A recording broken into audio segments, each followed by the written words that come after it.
Boa noite, meu querido irmão, minha querida irmã.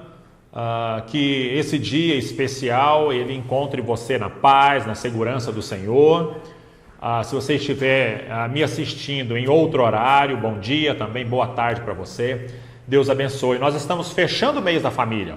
É uma série de 4 estudos, os 4 estão disponíveis aqui no canal, falando sobre família.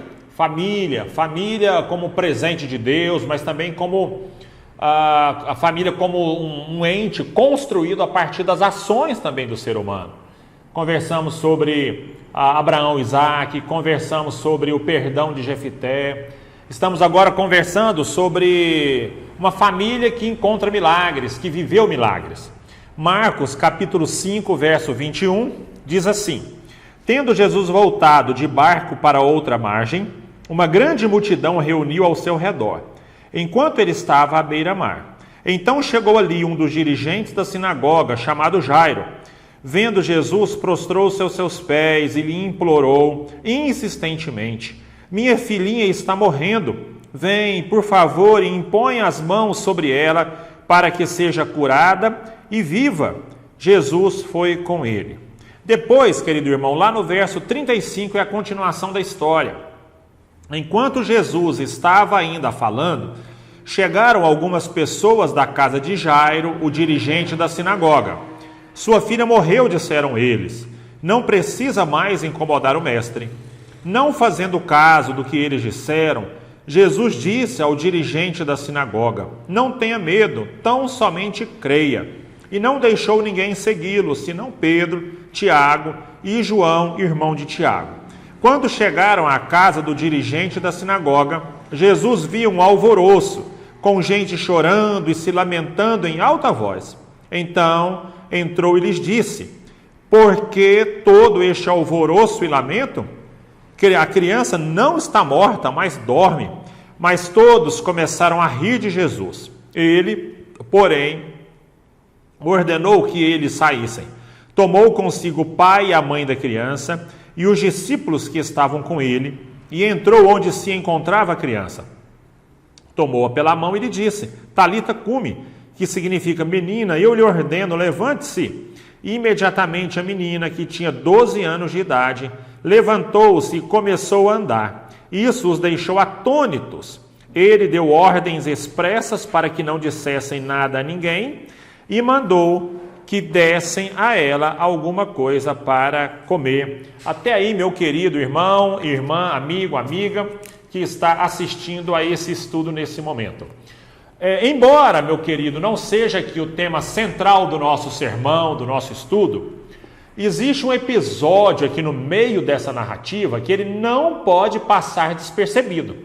Nós precisamos tratar esse episódio com muito cuidado, com muito carinho, especialmente sobre a ótica da ansiedade a partir do olhar de Jairo, que era esse pai desesperado à procura da cura da sua filha. Entenda bem, Jairo vai até Jesus, e nós vamos estudar isso dentro do nosso estudo, dentro do nosso sermão. Jesus anda com Jairo, atende ao chamado de Jairo, mas no meio do caminho, uma mulher interrompe toda aquela estratégia para levar Jesus até a casa desse chefe, desse líder da sinagoga. E Jesus para ali, meu querido irmão, com um papo meio esquisito, um papo meio nada a ver, um papo diferente. Que conversa que era essa? Jesus para saber quem encostou nele. Numa multidão, no meio de tanta gente, Jesus querendo saber quem encostou. A conversa era tão esquisita para as pessoas que estavam ouvindo, que Pedro exorta Jesus, fala: não, Jesus, todo mundo encosta em você como você quer saber sobre uma pessoa. Jesus sabia do que estava falando. Então a gente pensa nessa primeira perspectiva, na perspectiva da ansiedade. E o que é uma ansiedade? Um desconforto psíquico, físico, uma agonia, aflição, angústia, desejo intenso, impetuoso, impaciência, avidez. Isso é de fato o que nós conhecemos por ansiedade. Querido irmão, você sabe que de acordo com a Organização Mundial de Saúde, nós somos o país, o Brasil é o país mais ansioso do mundo. De acordo com esse estudo que foi publicado ano passado, 2019, nós estamos em 2020, foi publicado ano passado, diz que aproximadamente 10% dos brasileiros sofrem com ansiedade, 10%. Se eu perguntar para você ou perguntar em público, é provável que mais pessoas vão se considerar ansiosas. A OMS classifica aproximadamente 10% dos brasileiros como pessoas ansiosas.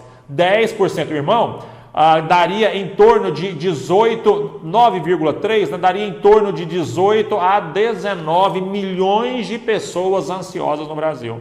O brasileiro, por gostar tanto de brincadeira, ele inclusive divulga nas redes sociais o bonequinho aí se mergulhando dentro de um potezinho de remédio, ou a outra figurinha, o meme, né, que o ajudante do dia, Deus e Rivotril. Exatamente essa é a perspectiva da ansiedade do brasileiro. Eu não sei como é que nós nos comportaríamos se nós fôssemos o Jairo.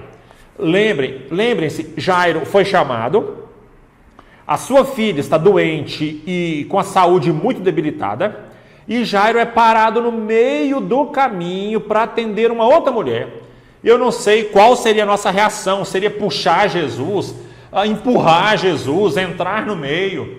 Eu sei que não há registro de nenhuma dessas atitudes por parte do Jairo. Muito pelo contrário, ele, na verdade, ele vai deixando Deus ser Deus. Ele vai deixando Jesus, que é Deus, ser Deus e agir na forma certa, do jeito certo. Mas que agonia, você concorda comigo, meu querido? Quanta agonia! E para mim, nesse primeiro momento, existe um aprendizado muito importante. Primeiro, Deus não perde a hora, Deus não está atrasado. E segundo, dentro do mesmo aprendizado, Deus não precisa fazer escolhas entre A e B. Ele não precisa fazer essas escolhas. Ele não precisa. Para que o seu filho seja bem-sucedido na vida, outra pessoa precisa não ser bem-sucedida.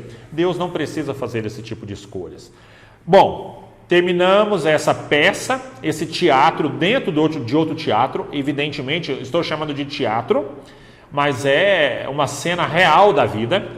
Jairo chama Jesus para atender a mulher, e agora voltamos à nossa história original. E quero conversar com vocês sobre os aprendizados desse dia. O que nós aprendemos com Jesus? O que nós aprendemos com esse milagre? O que é que nós podemos aprender nesse dia especial por meio desse estudo? O primeiro aprendizado que nós temos é que filhos transformam as convicções particulares. Quer mudar a sua vida? Tenha filhos. Quer mudar aquilo que de fato você era irredutível? Tenha filhos. Você já ouviu quantas vezes dizendo, olha, você vai pagar a língua. E realmente a gente acaba pagando, porque muitos de nós, a gente fala, olha, jamais eu farei isso. Jamais o meu filho fará isso. E aí você se vê em determinado momento o filho fazendo. Era o líder da igreja que não gostava em hipótese alguma, não concordava em hipótese alguma com o ministério de dança na igreja. Até que a filha dele, ou a filha do filho, ela cresce, é uma pré-adolescente, aquilo é um canal para segurar aquela menina na igreja. Ou o pastor que lá no passado dizia, olha, eu não concordo, não gosto de bateria. Até que o adolescente, que era filho dele, precisa daquele instrumento como uma forma de união, de amizade. Eu fico vendo, às vezes, as professoras, e não só as professoras da igreja, mas de forma geral, quando chamam um pai, e essa professora, às vezes, ela não tem filho. Olha, pai, o seu filho, ele é indisciplinado, às vezes não fala, mas pensa. E eu penso do outro lado, olha, quando você tiver filhos, como irá mudar a perspectiva, como os filhos mudam a nossa vida, como os filhos mudam a nossa vida, como é diferente, como filhos transformam aquilo que nós pensávamos. A minha filha nunca sairá com aquela roupa, aí de uns anos depois está a menina com a roupa que o pai disse que ela não sairia. Nós podemos, inclusive, não concordar, tá, meus irmãos? Não concordar. Podemos dizer não, que aquilo não está certo, que não é aquilo que nós queremos, mas essa perspectiva também existe um afrouxamento de algumas das nossas ideias. Olha Jairo, meu querido irmão, olha Jairo. Jairo, ele sai da sinagoga, ele era o chefe da sinagoga. Agora estou passando para você aqui 2 slides sobre a sinagoga. Você vai perceber que essa sinagoga é a sinagoga provavelmente que Jesus frequentou.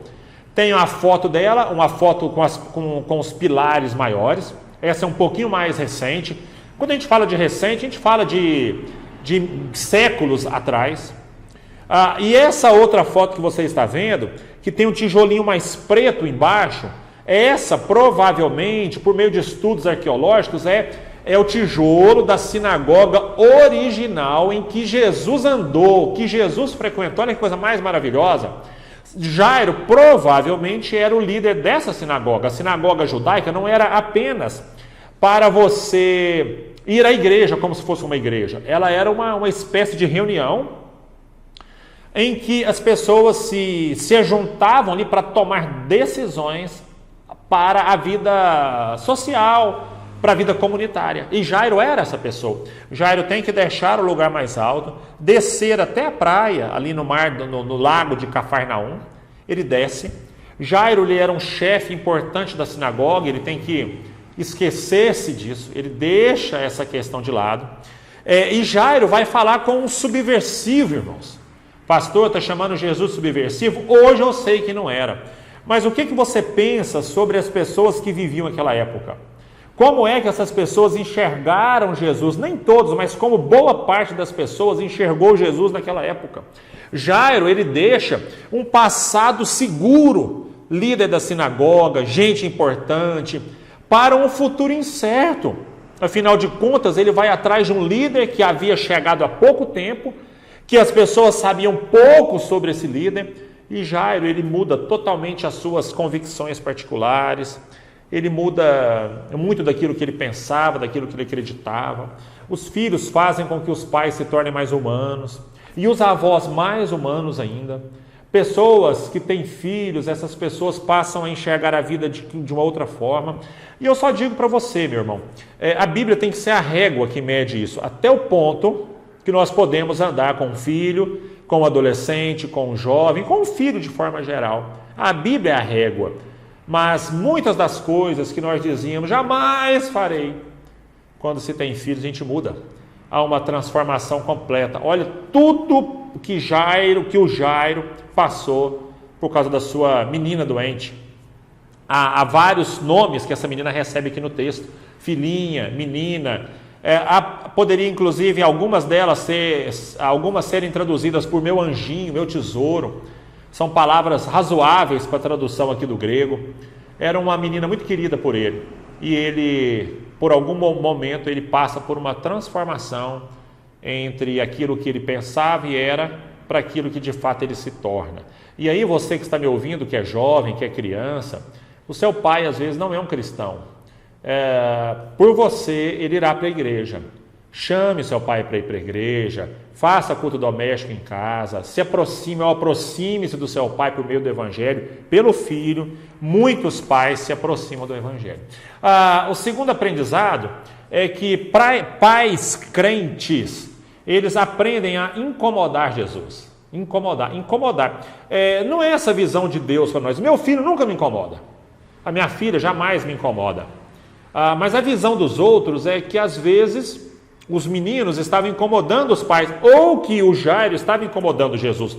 Perceba que já na segunda parte da nossa história, da nossa narrativa, os funcionários de Jairo, amigos, pessoas, familiares, eles chegam até Jairo e eles, com uma palavra simples, uma expressão simples, eles definem: Jairo, a menina morreu. Não incomode mais o mestre. Jairo, não incomode mais o mestre. Eles já tinham dado o diagnóstico final, eles já tinham atestado a morte da menina. Mas a ideia é: Jairo, não incomoda mais o mestre. Jairo, pare, não incomode mais o mestre.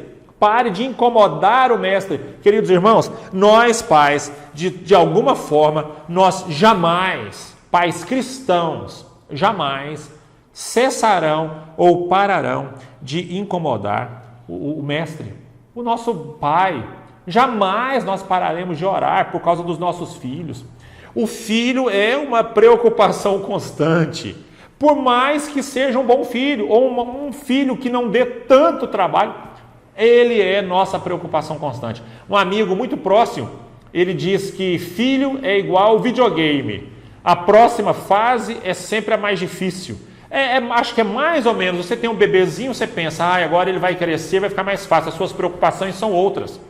Depois adolescente, aí os pais têm filhos adultos, a preocupação ainda é maior, porque já não tem tanta interferência mais na vida. Meus irmãos, o filho, ele está em formação. Sendo se uma vez que esse filho está em formação, nós jamais vamos deixar de incomodar o mestre, jamais vamos abandonar a oração pelos nossos filhos, jamais vamos parar de clamar pelos nossos filhos. Porque os filhos, por estarem em formação, eles sempre nos trazem alguma preocupação. Por mais que eu escute os pais dizerem assim, meu filho não me dá palavra, pai, meu filho não me dá trabalho, pai, por favor, encara a realidade nua e crua. Os filhos dão trabalho porque eles são seres humanos em construção. Um filho come demais, a gente se preocupa porque o filho come demais. O outro filho não come nada. Nós nos preocupamos porque o filho não come nada. Pastor, mas meu filho é bom, ele come no tanto certo. Às vezes ele come e vai comer besteira, vai tomar leite depois do almoço, vai comer Elma chips e batatinha durante o dia. Então a nossa preocupação é com a alimentação do filho. Pastor, meu filho bate nos amigos. Aí o outro pai, ainda bem que o meu filho não bate, mas geralmente o filho que não bate é o filho que apanha. É outra preocupação. Falta de autonomia, falta de se estabelecer também como pessoa, de firmar o pé, de marcar território, que também é importante para o ser humano. Então a gente se preocupa com o filho que bate e o outro pai se preocupa com o filho que apanha. A gente se preocupa com o filho que manda demais, aí o outro se preocupa com o filho que não manda nada e os outros fazem dele o que ele quer. Nós nos preocupamos com o adolescente porque ele não estuda, e o outro pai se preocupa com o adolescente porque ele estuda demais e também, tanto não estudar quanto estudar demais, são faces das mesmas dificuldades. E essa dificuldade vai crescendo, depois a namorada, o namorado, o casamento, as lutas em família para construir a sua vida, depois esses filhos têm filhos e nós nos preocupamos com os netos. Ou seja, meus irmãos, um lugar espetacular para nós vivermos incomodando o mestre. É oração, meus queridos irmãos. De fato, nós estarmos sempre orando ao Senhor pelos nossos filhos. Olha Jairo, eu até acredito que por ser Jairo um homem importante, abastado, um homem que tinha provavelmente dinheiro, recursos, Jairo, ele incomodou o mestre, ele falou, ele levou todas as suas dúvidas para o mestre.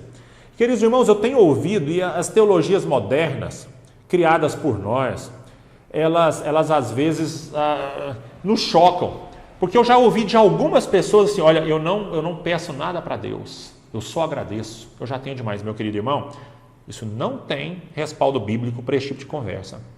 O que a Bíblia fala para a gente orar sem cessar, o que a Bíblia fala é para a gente pedir para que as portas se abram, o que a Bíblia nos mostra é Daniel orando várias vezes por dia, o que a Bíblia me ensina é Jesus conversando com o seu Pai, nos ensinando sobre oração. O que a Bíblia me ensina, queridos irmãos, é que se eu saio da minha casa para comprar um chiclete ou devorar ao Senhor dizendo, Senhor, está certo isso? Eu devo ir em determinado lugar? Se eu vou trocar de carro, se eu vou comprar alguma coisa, se meu filho vai para o vestibular, para o Enem, eu tenho que orar. Não há respaldo bíblico para essa história moderna de que não, Deus já me deu demais, eu não posso ficar pedindo. Não é assim. Isso não tem respaldo na Bíblia.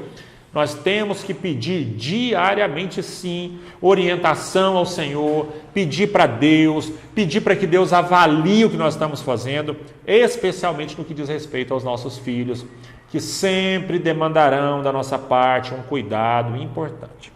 Queridos, e o terceiro aprendizado é que sempre existirá, sempre haverá um lugar aqui importante, bastante importante, quando você fala do mestre. Quando você fala com o Mestre, com Jesus, você sempre terá um lugar importante aqui com Ele, perto dele. Jesus sabe lidar, ainda que a resposta seja não, ainda que a resposta seja diferente daquela que eu esperava. Jesus é aquele que acolhe as pessoas. Jesus é aquele que cuida das pessoas. Jesus é aquele que chama o Abraão de amigo de Deus, que é amigo de Deus. Jesus, ele atrai os seus amigos. Jesus, quantas vezes no seu breve ministério terreno, Jesus chamou os seus amigos íntimos para uma conversa. Jesus deixa com que amigos reclinem sobre o seu ombro, inclinem a sua cabeça sobre o seu ombro. Jesus, em determinados momentos, ele vai convidar amigos íntimos para um bate-papo, para uma conversa. Queridos irmãos, sempre haverá um lugar especial, seguro, para aqueles que recorrem ao Mestre. Jesus, quando chega na casa, queridos irmãos, o que estava acontecendo? Uma festa. Por que festa, Por que festa, pastor? O seguinte, para um judeu, pelo menos 2 eventos precisavam ter uma marca especial de muito barulho: o nascimento e a morte. Você vai encontrar outros momentos especiais, mas o nascimento e a morte, você tem esses 2 momentos que são extremamente especiais para o judeu. Mesmo que a pessoa fosse pobre, ela teria que, de alguma forma, investir dinheiro no nascimento e na morte. Você tem aí o famoso meme do caixão, ficou famoso aí no mundo inteiro, que são jovens de um país africano que recebem para dar um enterro diferente, pomposo. E ouvindo aqueles jovens falando, o dono ali do evento, diz que cada família que pode gastar, gasta mais do que a outra. Com as danças, com os ornamentos, com a distância percorrida. Aqui também, você tinha que contratar flautista, você tinha que contratar a famosa carpideira, que era a mulher para chorar, e o velório era muito barulhento. Batendo palma, batendo prato, batendo pedaço de pau um no outro. Era muito barulho, era assim que o velório era feito. Quando Jesus chega naquela casa, ele diz: a menina não morreu, a menina está viva, a menina está dormindo. Eu não sei, talvez a impressão que possa passar é que Jesus usa um eufemismo. O que é eufemismo? Quando você diminui o impacto de uma palavra que você quer expressar. Então você diz para alguém: o fulano descansou, o fulano foi para a eternidade, o fulano foi para um lar melhor. Tudo isso é eufemismo, é diminuição do impacto da palavra morte. Jesus diz: não, a menina não morreu não, a menina aqui está dormindo, mas ela morreu, tá? Tanto ela morreu que há aqui uma grande movimentação quando essa menina ressuscita. E aí, meus queridos irmãos, você tem, quando ele chega, tem todo esse barulho, ele fala: a menina não morreu, ela dorme. As mulheres começaram a rir. O comentarista do livro Esperança, da editora Esperança, ele vai dizer o seguinte, que o verbo lá no grego, ele transmite a ideia de espontaneidade, que foi algo espontâneo, que as mulheres não conseguiram segurar. Elas riram de Jesus. Jesus fala: calma, Jairo, vem aqui só os meus amigos íntimos e os pais da criança. Eu só quero vocês. Eu não quero esse barulho, eu não quero gente interessada, gente interesseira, gente ganhando dinheiro para isso, gente fazendo de conta, não. Eu quero só os meus mais próximos. Poucas pessoas irão vivenciar comigo isso que vai acontecer aqui agora. Alguns discípulos, que isso aqui está no começo, e o pai e a mãe da menina. O pai e a mãe da menina, do anjinho, do tesouro, da menina, da criança. São vários termos diferentes que são usados aqui no texto. Uma mocinha de 12 anos. Quando Jesus se encontra com a menina, ele usa um termo em aramaico. Aramaico era uma língua que era falada cotidianamente pelos judeus. Eles trouxeram esse termo da Babilônia, lá do exílio, há séculos e séculos. Eles ainda falavam aramaico ali de forma mais, vamos dizer, de forma mais corriqueira. Jesus era um poliglota. E aqui ele diz para a menina: Talita cumi, levante-se, menina, fique em pé. Essa menina se levanta. Queridos irmãos, que privilégio desses homens. Eles viveram momentos tão secretos com Jesus. Eles vivenciaram momentos tão íntimos com Jesus. Só essas pessoas e Jesus, só eles viram isso. No Monte da Transfiguração, pouquíssimos homens, pouquíssimas pessoas chegaram até Jesus. Há lugares tão especiais para quem busca o Mestre, para quem busca Jesus. Jesus fala para a gente, olha, entra no teu quarto, conversa ali no particular com Jesus. Há lugar de conforto para os pais, para as mães. Há lugar de conforto mesmo para receber o não como resposta, ou um sim como resposta, ou um talvez no sentido de espera mais um pouco. Existe um lugar tranquilo, um lugar de repouso, existe ali um lugar de proximidade, lugar onde os amigos de Deus costumam frequentar. É intimidade tão grande com o Senhor que faz a diferença plena na vida. Há lugares que vão ser frequentados apenas por pessoas que são amigas do Mestre, amigos de Deus. Queridos, fechamos o nosso estudo, o nosso sermão, e essa família, ela experimenta milagres. E essa história, ela me ajuda, ela me ensina a 3 grandes aprendizados. O primeiro deles, a rever algumas convicções pessoais, sim, por amor aos nossos filhos, por amor aos filhos dos outros, por amor ao filho do outro. Eu, além de pastor, eu sou professor também. E quando eu ministro aula para os meus alunos, eu tento enxergar os meus alunos como um filho de alguém. E o que é que eu gostaria que aquele professor fizesse com o meu filho se estivesse no meu lugar? Então a gente pode rever. Quando a gente revê o filho do outro, o nosso filho, a partir das perspectivas paternas, a gente inclusive enxerga Deus de forma melhor. A gente conhece o que Deus é, quem é Deus. Não desista de incomodar Jesus, de orar, de buscar a Deus em tudo. Qual é a melhor escola para o seu filho? Você perguntou isso para Deus?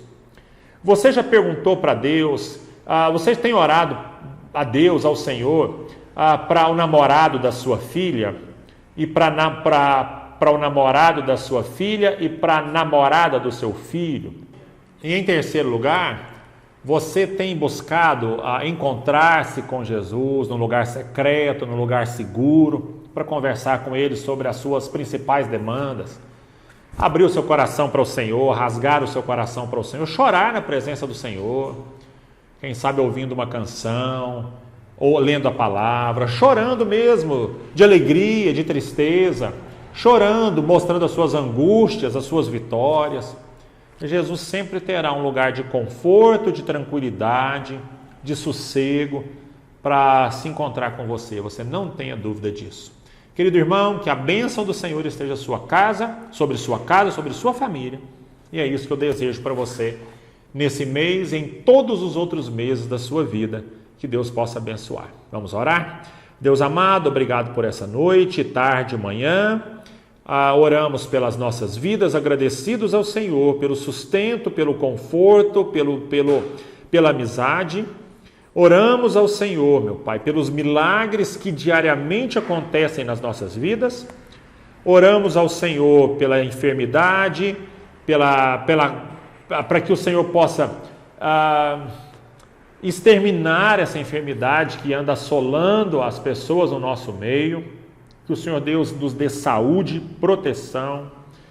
Que o Senhor Deus nos dê sossego e paz na nossa casa. Que o Senhor dê vida espiritual abundante a cada um de nós. Que o Senhor dê família que serve ao Senhor. Que o Senhor dê o sustento financeiro necessário para a sobrevivência e para uma vida tranquila na terra. Pedimos ao Senhor.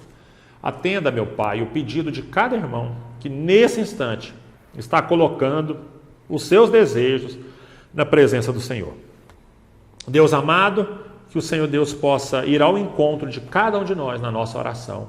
É a oração que fazemos agora, em nome de Jesus. Amém. E que o amor de Deus, a graça do nosso Senhor e Salvador Jesus Cristo, que o consolo, a comunhão e o conforto do Espírito Santo possam estar com cada um de nós aqui nesse lugar, com todos os nossos irmãos em todos os lugares da terra, que seja hoje, amanhã e até a volta bendita e gloriosa do Senhor Jesus. Amém, amém, amém. Deus abençoe.